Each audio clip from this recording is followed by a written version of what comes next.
Hello students, तो चलिए आज हम लोग शुरुआत करते हैं क्लास 9 के एक्सरसाइज 9.2 के क्वेश्चन नंबर 4 का, जो कि है if a line intersects to concentric circles that is circles with the same center O at A, B, C and D prove that AB is equals to CD। तो इस question में हम लोगों को क्या बोला गया है कि हमारे पास दो कॉन्सेंट्रिक सर्कल है। कॉन्सेंट्रिक सर्कल मतलब कि दो ऐसे सर्कल्स जिनका जो सेंटर है वो सेम है, मतलब एक ही सेंटर से दो सर्कल्स बनाए गए हैं। अब उसको आप कैसे अज्यूम कर सकते हो, एक सर्कल जो होगा वो छोटा होगा और दूसरा सर्कल उसी सेंटर से बना हुआ होगा, लेकिन उसका जो रेडियस होगा वो बड़ा होगा। अब इसमें क्या बोला गया है कि दो कॉन्सेंट्रिक सर्कल्स के थ्रू एक लाइन बनाया गया है और वो जो लाइन है वो दोनों सर्कल्स को पॉइंट ए, बी, सी और डी पे इंटरसेक्ट कर रहा है और हम लोगों को प्रूफ करना है कि ए बी जो होगा वो सी डी के बराबर होगा। यहाँ पर आप लोग देख सकते हो कि हमारे पास दो कॉन्सेंट्रिक सर्कल, एक छोटा वाला सर्कल है और एक बड़ा वाला सर्कल है, और दोनों का सेंटर क्या है, तो ये वाला सेंटर है और इस पॉइंट का नाम क्या है, तो O है। अब आगे क्या बोला गया है कि ये जो लाइन ड्रॉ करा गया है वो इन दोनों सर्कल्स को इंटरसेक्ट कर रहा है 4 पॉइंट्स पे, पॉइंट A, B, C और D पे, इन चारों पॉइंट्स पे ये इनको इंटरसेक्ट कर रहा है और हम लोगों को प्रूव करना है कि AB जो है वो CD के बराबर है। क्वेश्चन तो सिंपल है, लेकिन प्रूफ कैसे करेंगे? तो देखिए, प्रूविंग पे इसका बहुत ज्यादा सिंपल है। हम लोग सिंपली क्या करते हैं, कुछ कंस्ट्रक्शन के स्टेप्स लिखते हैं। जैसे कि हम लोग कंस्ट्रक्ट क्या करते हैं, हम लोग यहाँ से मतलब सेंटर से एक परपेंडिकुलर लाइन ड्रॉ कर देते हैं एडी पर, एडी लाइन पे एक परपेंडिकुलर OM ड्रॉ कर देते हैं। उसके कारण क्या होगा, OM जो है वो BC पे भी परपेंडिकुलर हो जाएगा और AD पे भी परपेंडिकुलर हो जाएगा।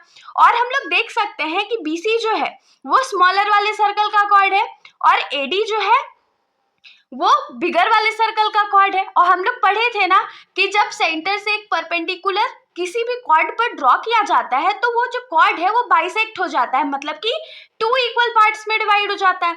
तो इस कॉन्सेप्ट को यूज करके जो भी हम लोगों को मिलेगा वैल्यूज वो हम लोग पहले लिख लेते हैं और उसके बाद तो एकदम सिंपल से स्टेप में इसको सॉल्व कर देंगे।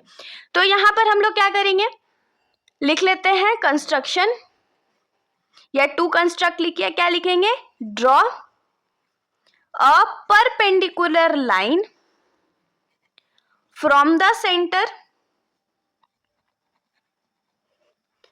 to AD, मतलब कि हम लोगों को सेंटर से एक परपेंडिकुलर लाइन बनाना है AD पे, जिसको हम लोग क्या लिख सकते हैं कि OM perpendicular on AD।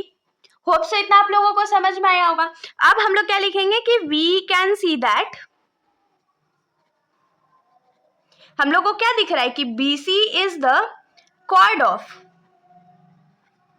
Smaller circle, BC जो है वो स्मॉलर सर्कल का कॉर्ड है ना, और वैसे ही हम लोग क्या लिख सकते हैं कि and AD is the chord of bigger circle. यहां पर हम लोगों को पता चल गया कि BC जो है वो स्मॉलर वाले सर्कल का कॉर्ड है और AD जो है वो बिगर वाले सर्कल का कॉर्ड है। अब हम लोग क्या करेंगे, तो हम लोग क्या करेंगे, यहां पर लिख लेते हैं कि अकॉर्डिंग टू कंस्ट्रक्शन क्या था, perpendicular is drawn on AD, AD भी उसको लिख सकते हैं या BC भी लिख सकते हैं, AD लिखिए या BC लिखिए। अब इसमें क्या लिखेंगे कि बट वी नो दैट, हम लोग क्या जानते हैं, हम लोगों को क्या पता है कि जब सेंटर से एक परपेंडिकुलर लाइन किसी भी कॉर्ड पर ड्रॉ होता है तो कॉर्ड जो है वो बाइसेक्ट हो जाता है। तो यहाँ पर लिख देते हैं कि but we know that perpendicular drawn from the centre to the chord of any circle, किसी भी सर्कल के कॉर्ड पर अगर परपेंडिकुलर ड्रॉ हो रहा है तो यहाँ पर क्या लिखेंगे, कॉर्ड गेट्स बाइसेक्टेड, तो कॉर्ड जो है वो बाइसेक्ट हो जाता है।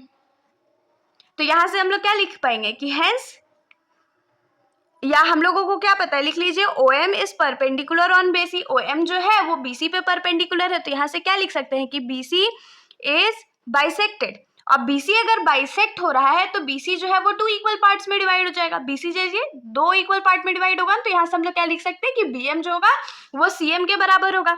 तो यहाँ पर लिख लेते हैं कि BM is equals to CM हो गया, इसको मानिए to be equation number 1। Same चीज हम लोग क्या लिखेंगे कि OM जो है वो AD के ऊपर परपेंडिकुलर है, और अगर वो AD के ऊपर परपेंडिकुलर है तो यहां से हम लोग क्या लिखेंगे कि AD इज बाइसेक्टेड, मतलब कि AD जो है अब वो बाइसेक्ट हो रहा है। तो अगर AD बाइसेक्ट हो रहा है तो 2 इक्वल पार्ट्स में डिवाइड होगा, तो हम लोग लिखेंगे ना AM is equals to MD।